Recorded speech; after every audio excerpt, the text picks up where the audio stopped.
Assalamualaikum students, I hope you are doing well. In this video, we are going to study about the exercise of the seventh chapter, that is Sultan Ahmad Masjid.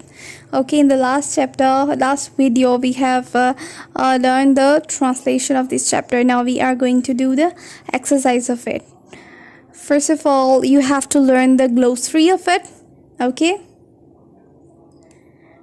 then moving forward towards the comprehension. Why is the Sultan Ahmad Masjid is known as Blue Masjid? नीली मस्जिद को blue मस्जिद को सुल्तान अहमद मस्जिद को नीली मस्जिद क्यों कहा जाता है? इसका आंसर हम लोगों ने चैप्टर में पढ़ लिया है, वहाँ से आप लोग लर्न करेंगे. Who was appointed as the architect of this masjid? उसका नेम भी चैप्टर के अंदर मौजूद है, वो भी आप चैप्टर से करेंगे.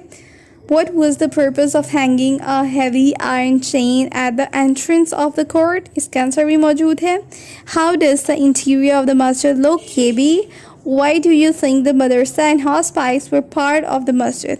ये आप थोड़ा सा अपने वर्ड्स में लिख सकते हैं, जबकि इसका हम लोग अगर देखें मदरसा और हॉस्पाइस क्यों मौजूद हैं, क्योंकि आपको पता है मस्जिद जो है वो अल्लाह का घर है, ठीक है. इसके अलावा मस्जिद जो है वहाँ पे इबादत पुराने वक्तों में जो है वो क्या होता था कि स्पेशली स्कूल्स तो मौजूद नहीं थे, लेकिन मदरसा होता था और मदरसे में जो भी तालीम है, जो भी नॉलेज है, वो मस्जिद से ही आकर तालिब इल्म वहाँ पे इकट्ठे होते थे और वहाँ पे उनको इल्म दिया जाता था. और इल्म कुरान मजीद का इल्म होता था ऑब्वियसली, और दीगर उलूम भी पढ़ाए जाते थे. सिर्फ कुरान मजीद ही नहीं बल्कि दीगर उलूम भी पढ़ाए जाते थे, और वह सारे उलूम जो है वो मदरसे में मस्जिद में ही पढ़ाए जाते थे, क्योंकि आपको पता है इल्म हासिल करना जो है वो भी अल्लाह ताला की इबादत करने के मुतरादिफ है. ठीक है जी.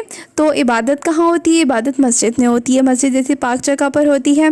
तो क्योंकि हम लोग इस्लाम में इल्म हासिल करने को भी इबादत के मुतरादिफ करार दिया गया है, क्योंकि इल्म से हम अल्लाह ताला की ज़ात को पहचानते हैं, इसलिए ये काम भी मस्जिद में ही किया जाता था. इसलिए हर मस्जिद के साथ मदरसा बनाया जाता था.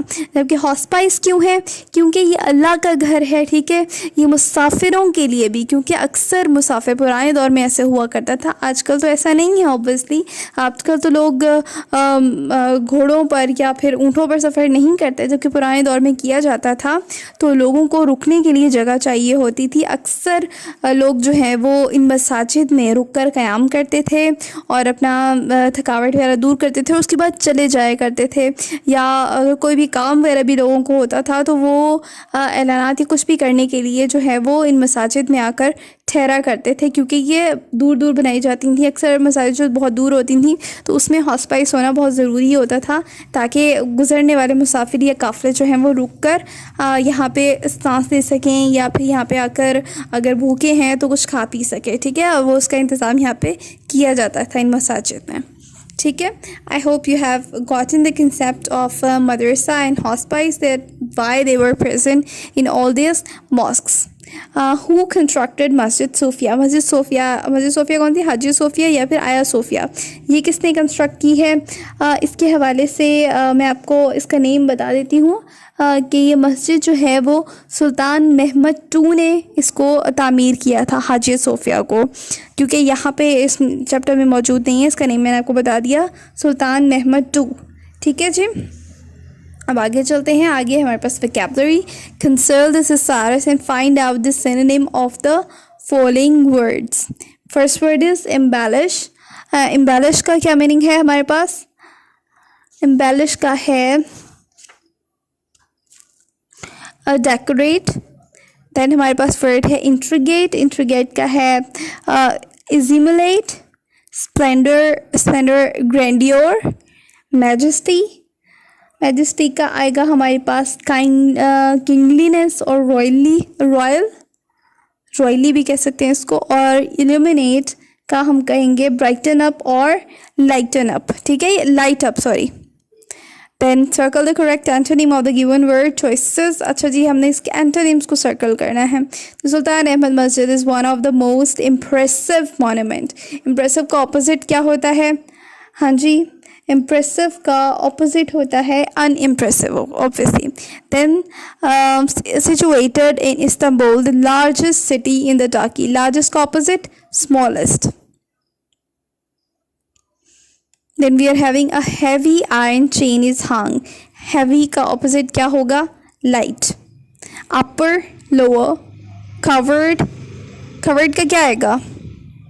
एक्सपोज्ड। इसका स्प्रेड हरगिज मत लगाइएगा, स्प्रेड का मतलब फैला हुआ होता है, ठीक है जी। जबकि कवर्ड ढका हुआ, ढके हुए का खुला, खुला हुआ होना, और खुला हुआ क्या होता है? एक्सपोज्ड होता है, स्प्रेड नहीं होता। देन इन वर्ड्स को आप लोगों ने सेंटेंसेस में यूज़ करना है। Impressive, dexterously, spacious, humility, flamboyant. Then what is the following, what do you know the following abbreviation of stand for. अच्छा, ये कौन कौन सी एब्रिविएशन किस किस के लिए स्टैंड करती हैं मैं बताती जाती हूँ आपको। USA, United States of America. UK, United Kingdom. United Arab Emirates, UAE. ICU, intensive care unit. और MBBS stand for bachelor of medicine and bachelor of surgery, ठीक है। PhD stand for doctor of philosophy. MPhil stand for masters in philosophy. Then PAF, Pakistan air forces. NADRA NADRA, हम इसको नादरा पढ़ते हैं, और ये है national database and registration authority. UN, United Nation. ISSB inter services selection board. वापडा या WAPDA, ये होता है water and power development authority, इसको हम वापडा पढ़ रहे होते हैं। और PCTB would be stand for, इसको हम PTB कहते हैं, सॉरी, यहाँ पे PTB हो सकता है, या फिर ये है पंजाब टेक्स्ट बुक बोर्ड, ठीक है। Then MNA stand for member of national assembly. MPA member of provincial assembly. IMF would be for international monetary fund. WHO, World Health Organization. WTO, World Trade Organization. UNESCO या UNESCO, इसको हम पढ़ते हैं United Nations Educational, Scientific and Cultural Organization. UNICEF या फिर UNICEF, इसको हम क्या पढ़ते हैं? United Nation International Children's Emergency Fund, ठीक है। ये सारे वर्ड्स मैंने आप लोगों को बता दिए हैं, ये आप लोग नोट करके रखिएगा, इसमें से MCQs भी आ जाते हैं sometimes. Thank you so much and अल्लाह हाफिज़ for this time. Grammar portion जो है वो, इसका आप लोग सॉल्व करने के लिए आप लोगों को लिंक डिस्क्रिप्शन में मौजूद है हमारी वीडियोस का, आप वो वीडियोस देखें और ये वाली ग्रामर पोर्शन को भी अपना सॉल्व कर दें। Thank you so much and अल्लाह हाफिज़।